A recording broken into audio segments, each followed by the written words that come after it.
Well, we've woken up to what may very well be the perfect morning here at the Witmoskloof Oxwagon camp. There's no wind. It's just starting to warm up nicely.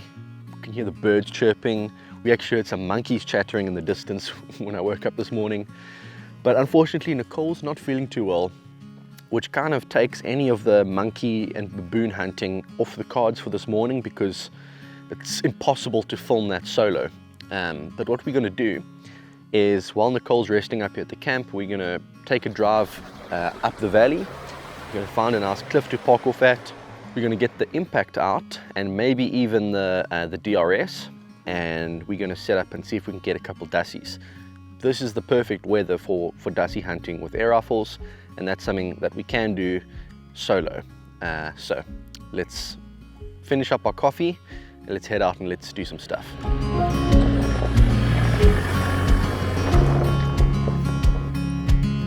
It's been so long since I've hunted without Nicole that I have a bit of a dumb moment here, waiting for the car to drive itself through the gate before finally realizing that there is no one else to drive it. The excursion has some action straight away as I almost drive over a warthog. These aren't the smartest or most observant of animals, and he ends up running in front of me for a good few hundred meters before eventually veering off the road. As we near the point where the shadow turns to sunlight, I spot a group of monkeys in the valley below and hop out in preparation for a shot. Okay, well, we spotted monkeys, a group of monkeys in the tree, basically exactly 200 meters away. Perfect shot for the little 22-50, but they've just ducked down, so we're going to be patient. We're going to sit here a while. If they show up and we can get them, that'd be awesome.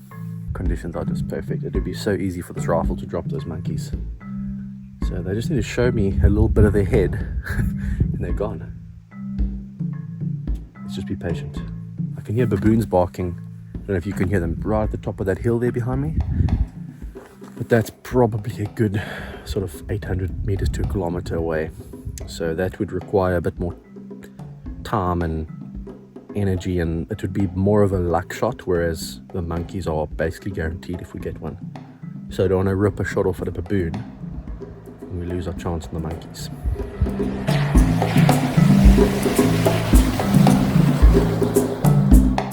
Not wanting to miss this golden hour of morning sunlight, we move up the valley and set up in front of a rock structure where we immediately spot what we're looking for: dassies.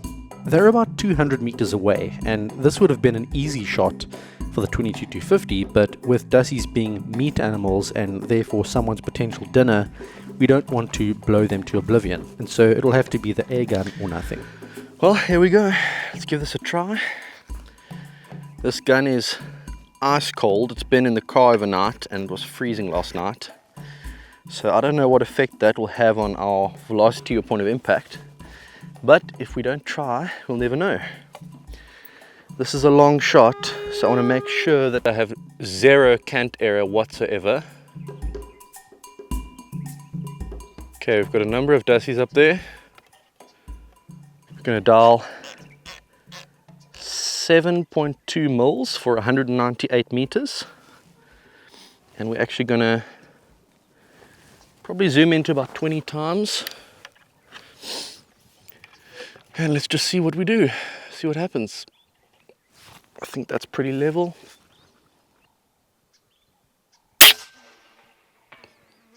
Oof. I think that shot hit a bit to the right. There might be a breeze up there that I'm not seeing. 200 meters is a long way for an air rifle. We keep an eye out on the other rocks, hoping that another one will come out, but alas, nothing. I think it's important to show the failed attempts and the misses because that's part of hunting, and especially at this distance, there are so many factors at play. Well, one shot, one miss is not a catchphrase that I want to use often, but that's dassie hunting for you. Sometimes you only get one opportunity, and in this case, yeah, one shot, one miss, and they're all gone. 200 meters is a long shot, but in this wind it should be very doable with this rifle. I think I just got my one call wrong. Oh well, let's move on to the next spot, shall we? Okay, we're in business. Just saw monkeys around the last corner.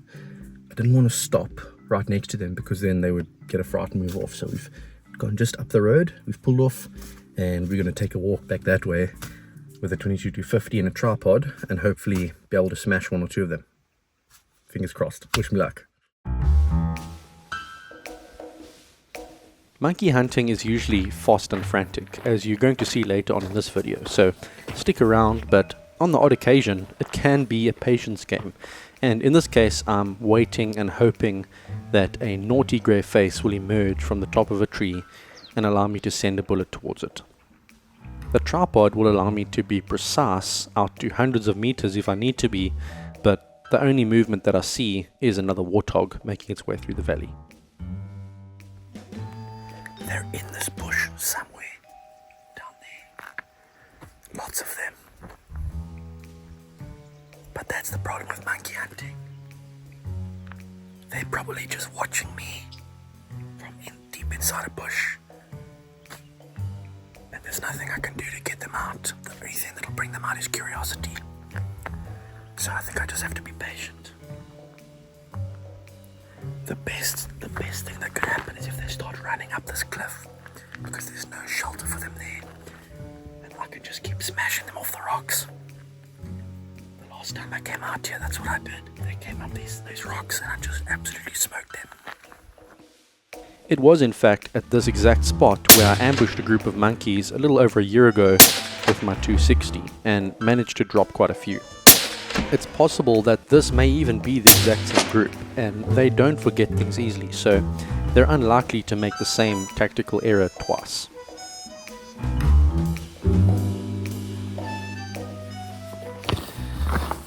The thing with monkeys is that they're also really good at escaping. So there's a river down here. They probably duck down into the riverbed and then just scurried either downriver or upriver.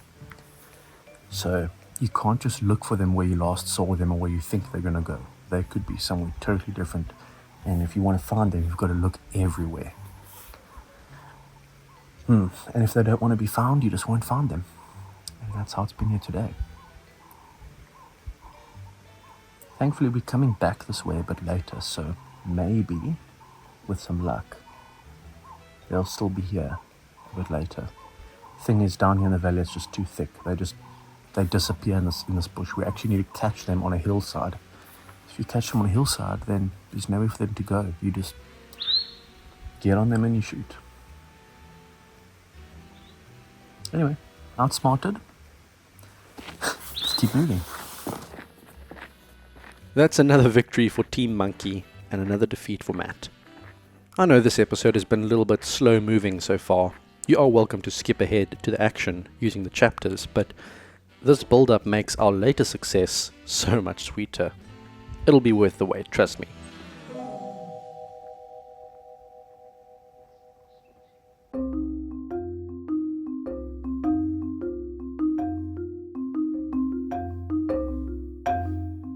Remember during my morning introduction when I said that I had a particular spot in mind for a Dussie hunt?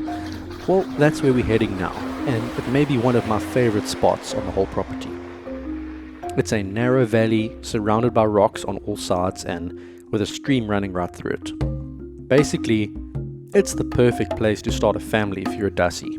There's shelter, food, water, and peace and quiet. Except for that one day every year or two that I decide to pay a visit, of course. I end up parking at the base of a big cluster of rocks and begin to set up the tripod. This will be the sort of hunt that requires patience, silence, and a keen eye. I have the FX Impact out once again, shooting 40 grain slugs, which should allow me to reach far and pack quite a punch.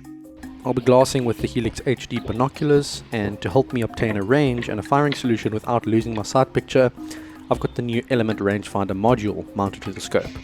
It has a pressure switch that's fitted to the side so I can hit range with my left thumb without losing my grip on the airgun.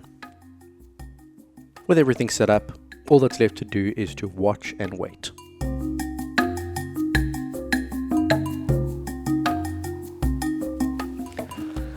Oh man, today just hasn't been our day. This cliff produced so many dassies last time we came out here. I don't know if we got the timing wrong or maybe some predators cleaned them up, but there's nothing out here right now. And the setup is perfect, there's no wind. You can see so many rocks here where we could have shot quite a few dassies if we wanted to. I'll tell you what we can shoot is a rock pigeon. There's a wild rock pigeon up there. And they're called rock pigeons because they live on the rocks, obviously. So this is in its natural habitat. This is not a city pigeon.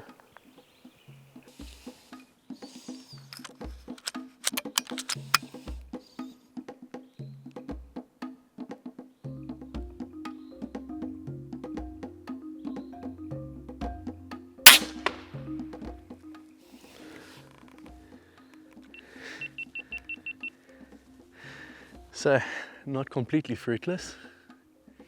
We got ourselves a bird. That's cool. And rock pigeons are considered a game bird here in South Africa. People come here from all over the world to shoot thousands of rock pigeons, mostly wing shooting with shotguns. But personally, I think that wing shooting with shotguns over, let's say, sunflower fields, that's not a natural representation of like where you'd find them in the wild. This is where they roost. This is where they live. They live on these red sort of rocky cliffs. That's why they've got the red coloration and the spots on them. They're also called speckled pigeons for that reason. But yeah, rock pigeon as natural habitat is always a treat. Just as I was starting to think that we'd have to settle for a mere pigeon, patience pays off as I catch the silhouette of a dassie peeking out from behind a cactus more than 100 meters away, and we're in business.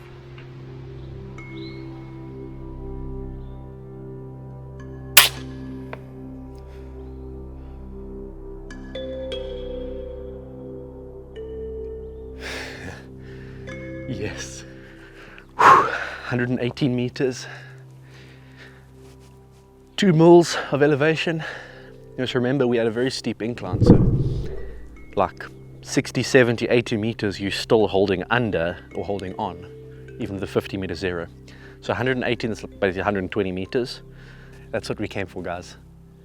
But now we have to fetch him, and that's going to be a mission up there. Wish me luck.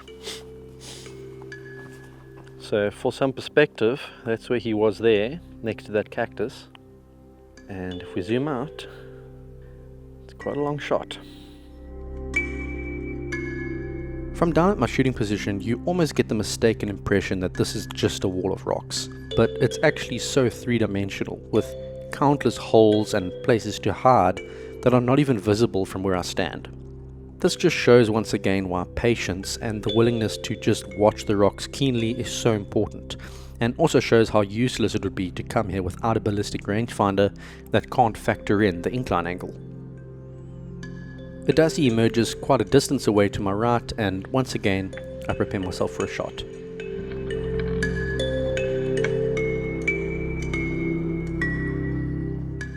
I get my range, dial in my elevation, hold a bit for wind and spin drift, and get steady.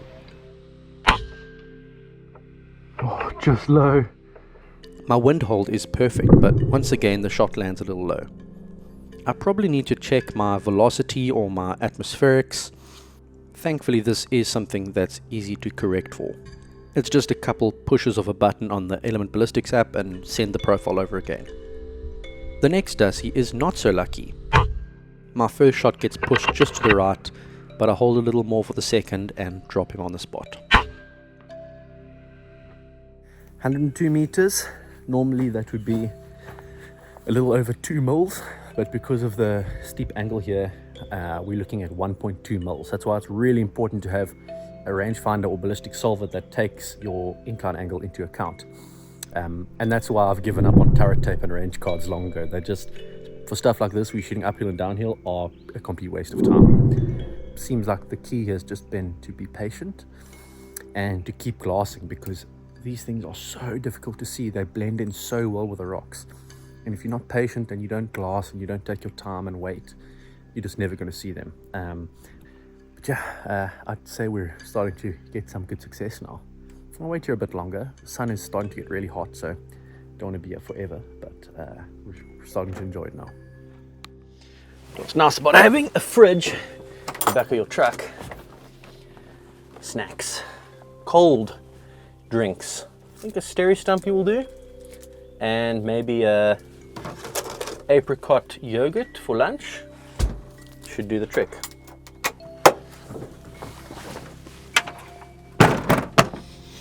I'm kind of tired of staring at rocks all morning, so I make my way down to the river for a slight change of scenery, and the sound of birds and running water is just so therapeutic. With all the chaos of monkey and baboon hunting out here, moments like this provide so much clarity.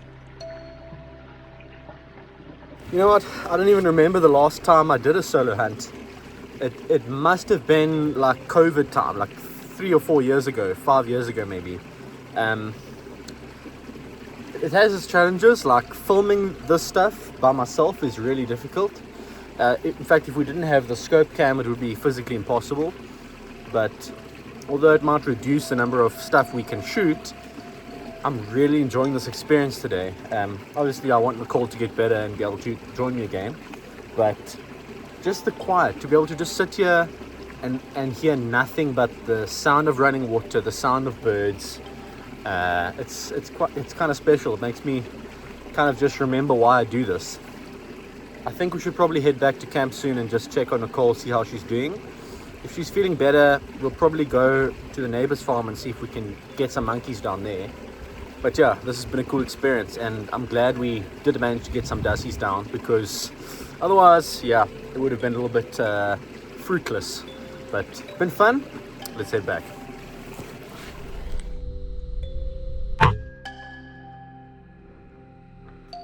Looks like that lunch break was exactly what we needed. The first rock I looked at through the binoculars, Dusty just looking right at me. 95 meters, half a mil for elevation, and boom, straight down. Tell you what, it's been fun. Definitely worked out the way that I wanted it to, even though it maybe took a bit more patience than I expected. But now the real work begins. We've got to hike up these rocks and try to collect as many of those dussies as we can. Wish me luck, it's hot. With the midday sun now beating down, it feels so good to be in an air-conditioned vehicle again as I leave this beautiful little valley behind and make my way back towards camp. What you've just watched is the slow part of the video, but hold on to your seats because the rest of this afternoon is going to get wild. And yes, as the title suggests, it will involve some primates. I've been keeping the dash cam ready for this exact scenario. Baboons on the run, heading up the mountain on the right, and I've got seconds to take a shot before they crest the peak and disappear out of sight.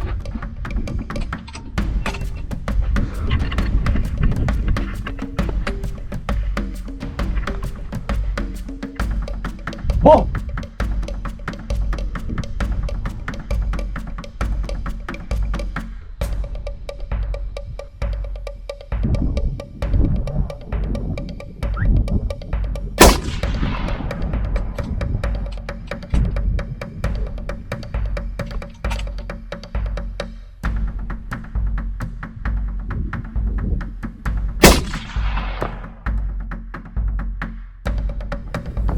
Hey, there you go, guys.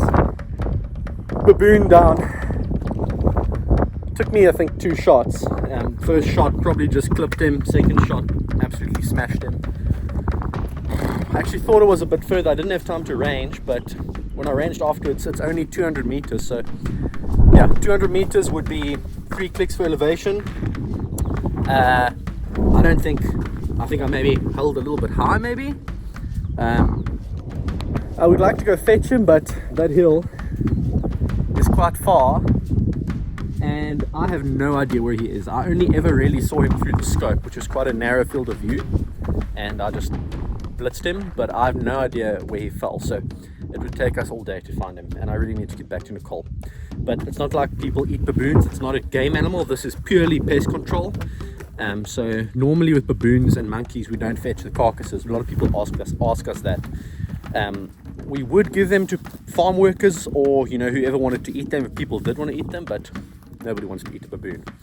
So yeah, this is purely a varminting / pest control exercise, and yeah, we've done well today. We haven't got any monkeys, which is what we've been after, but yeah, saw 2 baboons just bolting up the hill, was able to jump out quickly and yeah, make those shots count. So 22-250 strikes again.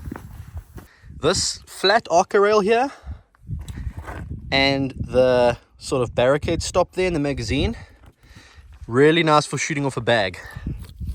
With my previous GRS stock, which is a great stock, I enjoyed it, but that rounded fore end and the way it was balanced wasn't very conducive to shooting off props like this. Whereas this setup with the bag, it's just so nice for this. It just balances much better than the previous stock did. So yeah, check out the MDT XRS if you are interested in doing this kind of shooting. It works really well.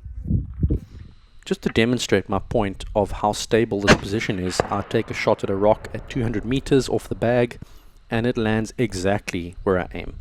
You can just see the mark there as the dust clears. The recoil is also very manageable, so it allows me to spot my hits or misses, and that's pretty important for a varminting rig like this.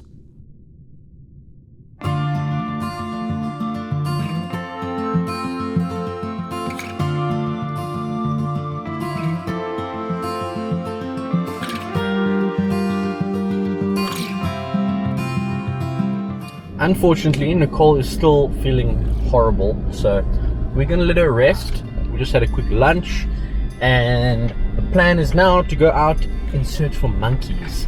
We're gonna make our way towards the neighbor's farm. They've got a lot more cultivated land, a bit more open space.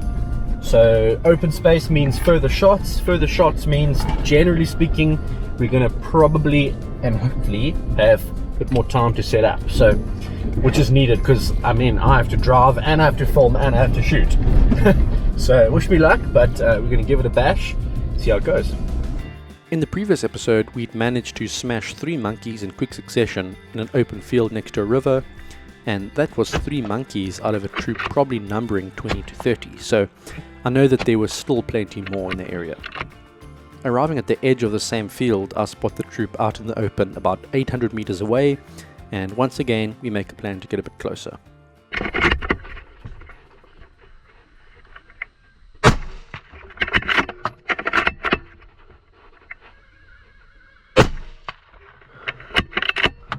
Finally, we've broken our monkey curse. Oh, what a day. I was a bit nervous coming out here without Nicole, to be honest, because having to take on driving duty plus filming duty plus everything, just very difficult. But the scope cam allowed us to basically, as soon as we saw these monkeys on here, jump out, hit record on the scope cam and just blast 2 of them. The rest of them got over the hill there, down into the river valley, but yeah, 2 is happy with that. I think it's quite difficult to get even 1 monkey here because they're often shot at in this area. You would have seen in the previous episode there was a troop of monkeys on this lucerne field, and I think that's probably the same troop. It's a big troop. There's probably 20 or 30 monkeys, and all of them were out here on the lands. We saw them from about 800 meters away at the top of the hill, and then we decided, well, to take a pot shot at 800 meters, probably not the best idea. You miss one, they'll all run away. So we drove a bit closer, and then pulled off here and managed to very quickly jump out and just nail them. I had the gun on my lap while I was driving with the scope camera already recording, so yeah, we made it work. But let's go see if we can find them, shall we? Once again, I just have to say, we've been blessed with incredible weather. Just look at this. Slight breeze, but does nothing to this rifle. And it's winter, so it can get hot during the day, but it's not like 40 degrees hot. It's more like 25 to 27 degrees hot, which is very much manageable. Okay, so here's monkey number 1. So one that was sitting nicely for me. Drilled him right there in the side. And then monkey number 2, struggling to find it. And then I saw, see that little red patch there? That's a piece of monkey. And directly below, down there, that's our monkey. So I've got to figure out how to get down there. There are still massive areas to explore and thousands of monkeys sneaking around on this property, and with a few hours of light remaining, I make my way through the cornfields towards a very particular area that had provided some awesome shots just a few years prior. The monkeys like to raid the irrigated lands, but they use natural features to hide themselves as they enter and exit, and there's one spot where the river has carved out a massive donga right between a field and the bush. This is like a monkey highway. It allows them to get all the good stuff in the fields without being spotted and then to make a sneaky escape. 4 years ago I found myself in this exact spot, across the field from this monkey highway, and was able to line up on a bunch of monkeys and just switch them off one by one. It was an epic display of just how effective the 22-250 can be in the right situation, and once again I'm given the opportunity to repeat this exact scenario as I lie prone with a 22-250 and let rip.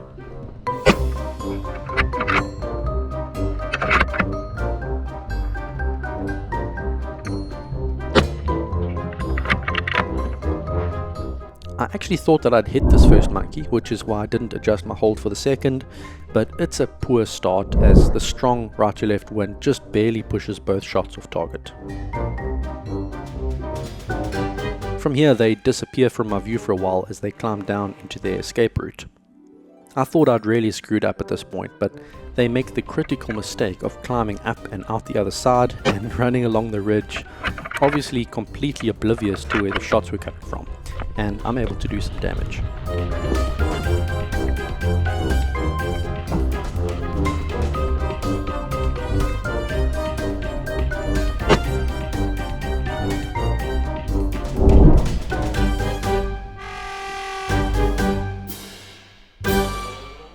I was lucky here because at this point the wind actually dies down for a moment and the shots land exactly where I want them to. It just goes to show, the rifles are very capable. It's the monkey behind the rifle, the shooter, that determines how effective the rifle actually is. I should add, these are 300 and 350 meter shots, and I can see so much detail through this Nexus Gen 2. You can watch the vapor trail all the way if you look closely. It's just such an awesome scope. And we're not quite done yet. Here we go again.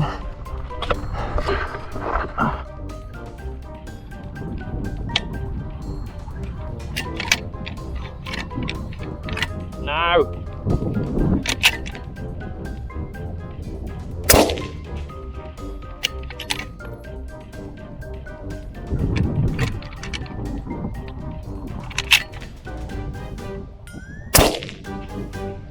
Oh, smoked that one.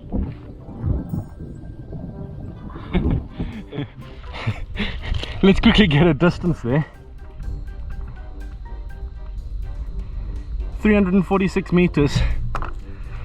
There's a definite right to left wind. Definite right to left wind, but it's not making a huge difference here. We're just holding maybe like right edge of the monkeys, and this thing is absolutely smoking them, so that's awesome. Once again, the scope cam footage reveals the truth, and that is that my right edge wind hold wasn't quite enough.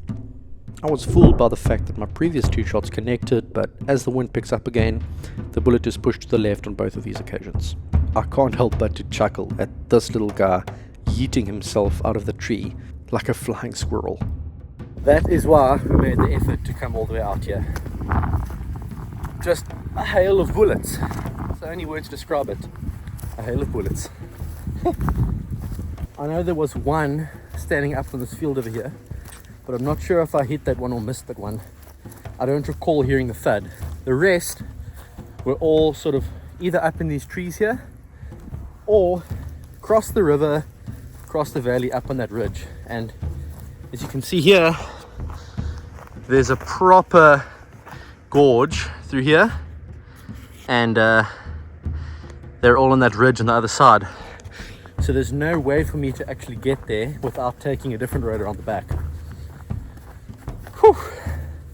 That got the adrenaline pumping. I decided to head back to the bucky, drive around and try to find that one iconic tree so that I can use it as a reference when I look for them. And I'm not disappointed. Do you see what I see? Right down there. That, my friends, is a monkey. Well, this is the most recognizable landmark in this area. This was the furthest shot that we took was at this tree. I think it was like 350 meters, somewhere around there. I'll put the number on the screen, but we were shooting from just across that field over there. And the first thing you notice when you come here is a monkey torn to, I don't know if I can show you this. Well, I'll show it to you and I'll just blur the area, but monkey torn to absolute shreds. And we either middled this monkey with a bullet, or I see here on the tree, there's a big gash taken out of a tree. So we may have actually nicked the tree with a bullet and then the bullet might have hit the monkey. Either way, that's a dead monkey, and dead monkey is always a good thing. I'll have to show you what it looks like from over here, but you've got the gash in the tree and then you've got the opening in the fence all the way down that way. In fact, let me just range it for you quickly. Okay, 346 meters, 1.1 mils. So I think I had it dialed to 1 mil. So if I'd hit slightly low, that's understandable, but I think it was probably a bit of wind drift pushing this way. Might have pushed the bullet into the tree. But yeah, awesome stuff. Good to get this monkey down.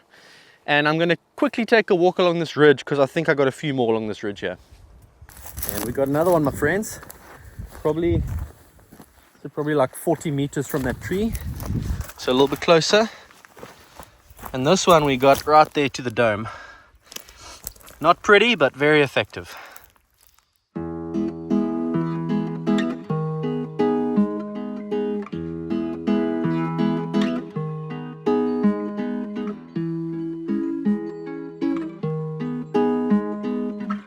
So another episode comes to an end right here at the awesome Witmoskloof Oxwagon Camp. As always, thank you so much for watching. If you enjoyed this one, please consider subscribing. It helps to stay notified of upcoming uploads. We've been doing these Oxwagon Diaries episodes for years now, probably like 7 or 8 years. It's been insane. So we're going to try and make the next one special. And yeah, it's been nice to just think back over all the years of how I've grown as a person, how my equipment has got better and better, and how the experience hasn't changed at all, which is the beauty of it. Thanks for watching. We'll see you guys then. In the next episode, we'll be wrapping up the 2024 Oxwagon Diaries season with what turned out to be an absolutely insane episode, where everything just falls into place. You thought we had some good monkey shots on this one, but next time it will be mostly with the air gun, and it really does the business for us. We'll also be camping out in the wild and enjoying a night under the stars, which is always a treat on this beautiful property. Remember to subscribe if you enjoyed this content, and I'll see you on the next one. Thanks for watching.